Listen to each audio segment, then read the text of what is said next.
Houthi लड़ाके लगातार Saudi अरब को निशाना बना रहे हैं और पूरे रेड सी पर बहरे अहमर में लगातार काबिज हैं।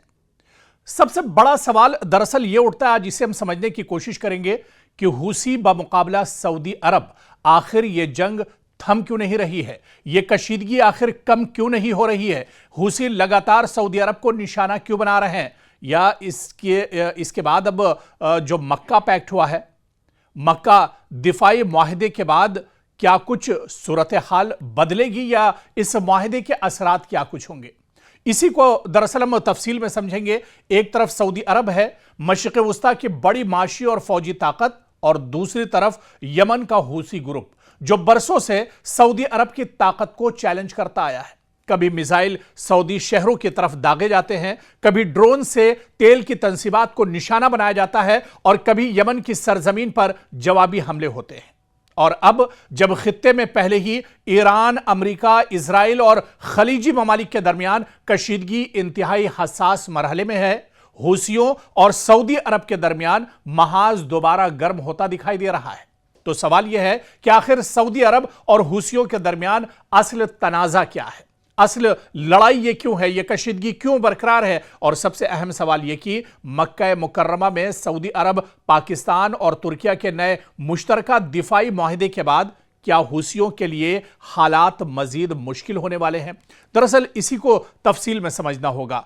और हूसी दरअसल यमन का एक मुसल्लह और सियासी ग्रुप है जिसने गुज़िश्ता बरसों में यमन के बड़े हिस्से, खासतौर पर दारुल हुकूमत सना और शुमाली इलाकों पर अपना कंट्रोल कायम किया है। यमन का तनाज़ा सिर्फ एक दाखिली जंग नहीं रहा, बल्कि इसमें इलाकाई ताकतें भी शामिल हो गई हैं। साल 2014 में हूसियों ने सना पर कब्जा किया, जिसके बाद यमन की बैनुल अक़वामी तौर पर तस्लीम शुदा हुकूमत के खिलाफ जंग तेज हुई।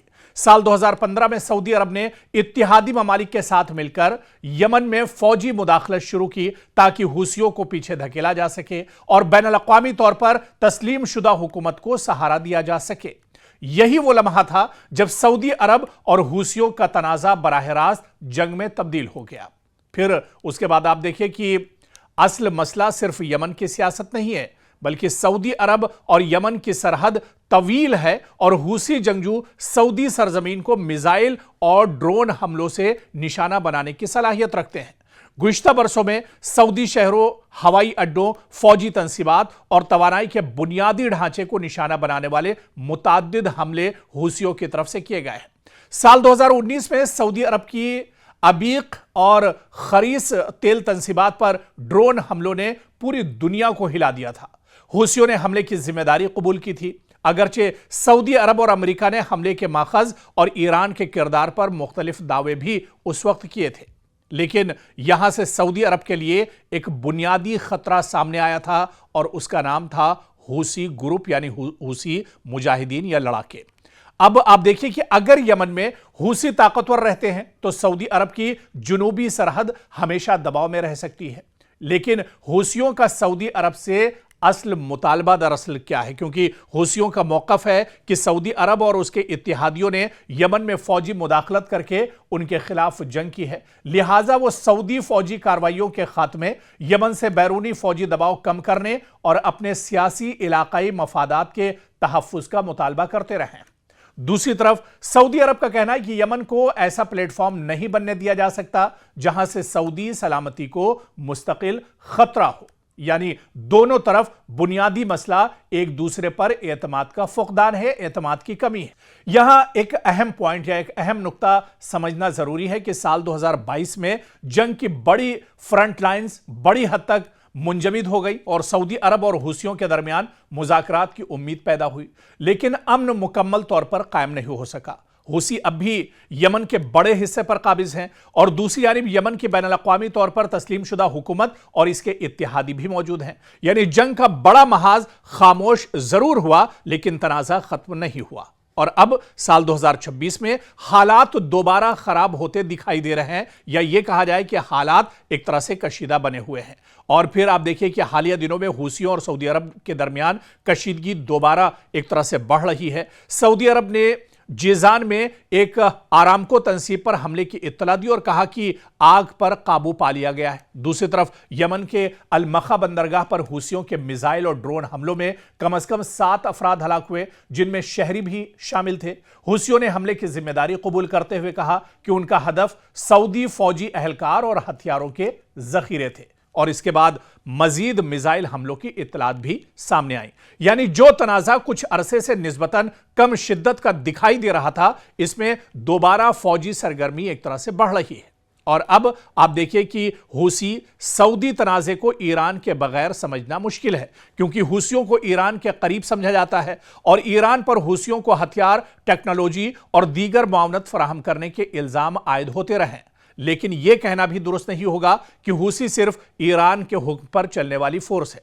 हूसियों के अपने सियासी, इलाकाई और यमनी मफादात हैं। ताहम सऊदी अरब के लिए यह मसला है कि अगर ईरान के साथ उसकी कशीदगी बढ़ती है तो यमन का महाज भी दोबारा एक बड़े इलाकाई तनाजे का हिस्सा बन सकता है, खासतौर पर ऐसे वक्त में जब पूरा मशरिक़ वुस्ता पहले ही शदीद कशीदगी का शिकार है। और अब सबसे अहम सवाल कि मक्का दिफाई मुआहिदे का क्या बदल सकता है या इससे सूरत हाल बदल सकती है, क्योंकि 7 अगस्त को मक्का मुकर्रमा में सऊदी अरब, पाकिस्तान और तुर्किया ने मुश्तरका दिफाई मुआहिदे पर दस्तखत किए। इस मुआहिदे की बुनियादी शिक के मुताबिक तीनों ममालिक में से किसी एक पर मुसल्लह हमला, तीनों पर हमला तस्वुर किया जाएगा, जबकि दिफाई ताउन, तरबियत, इंटेलिजेंस और फौजी ताउन को भी एक तरह से बढ़ाया जाएगा। यहां एक बात समझनी बहुत अहम है कि यह मुआहिदा बराह रास्त हूसियों के खिलाफ जंग का ऐलान नहीं है, ना ही इस मुआहिदे में हूसियों को बाकायदा दुश्मन करार दिया गया। लेकिन इसका मतलब यह जरूर है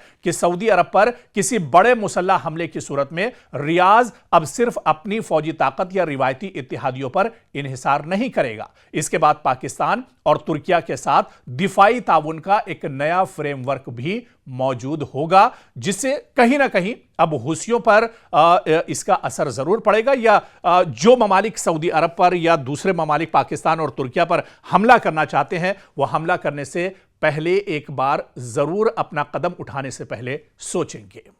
एक ऐसा जंगी तैयारा जो रडार की नजरों से बचकर दुश्मन के इलाके में दाखिल हो सकता है और इसके पास ऐसे मिसाइल हों जो सैकड़ों किलोमीटर दूर मौजूद दुश्मन के अहम तरीन तैयारों को निशाना बनाने की सलाहियत रखते हों। रूस अब भारत को सिर्फ एक स्टील्थ फाइटर फरोख्त करने की कोशिश नहीं कर रहा है, बल्कि एक ऐसा मुकम्मल जंगी पैकेज पेश करने की बात सामने आई है जिसमें तैयारी के साथ जदीद मिसाइल, टेक्नोलॉजी ट्रांसफर और भारत में पैदावार तक शामिल है। लेकिन दिलचस्प बात यह है कि भारत ने फिलहाल रूस की इस पेशकश को मुस्तरद कर दिया है।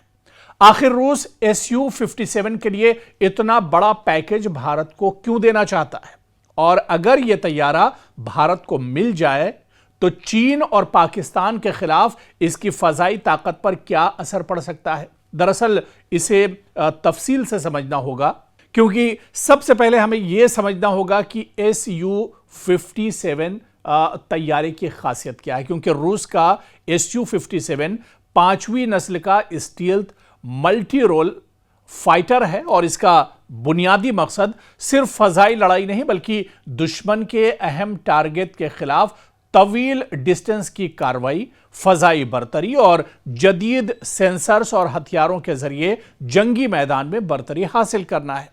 रूस की नई पेशकश में सबसे अहम चीज सिर्फ तैयारा नहीं है बल्कि इसके साथ मिलने वाले हथियार भी हैं। रिपोर्ट के मुताबिक इस पैकेज में Kh-69 स्टील्थ क्रूज मिसाइल भी शामिल है, जिसकी रेंज तकरीबन 290 किलोमीटर बताई गई है। यह मिसाइल दुश्मन के अहम जमीनी अहदाफ और एयर डिफेंस सिस्टम्स के खिलाफ इस्तेमाल के लिए तैयार किया गया है। लेकिन असल तवज्जो RM-37 है।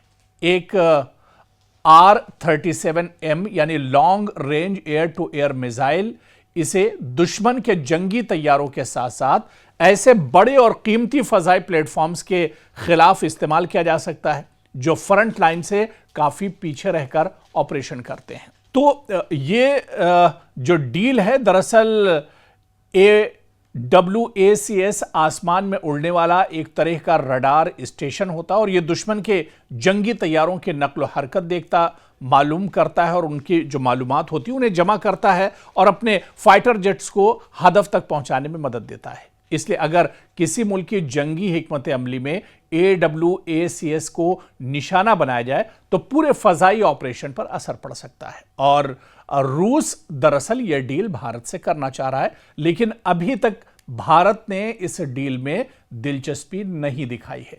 आखिर इसकी वजह क्या कुछ है, या भारत रूस के साथ आखिर यह डील क्यों नहीं करना चाह रहा है? क्योंकि रूस एक एटमी हथियारों का जो जंगी तैयारे हैं उनका एक पूरा पैकेज भारत को देना चाहता है और इसकी वजह से भारत की फजाइया जो है वो भी काफ़ी मजबूत हो जाएगी और भारत की फौज को, यहाँ की आर्मी को एक बड़ा सपोर्ट, एक बड़ा इंफ्रास्ट्रक्चर भी इस पैकेज से मिल सकता है। लेकिन भारत आखिर इस पेशरफ्त को ठुकरा क्यों रहा है या इस पर एक तरह से राजी क्यों नहीं हो रहा है, ये दरअसल बहुत अहम बात है।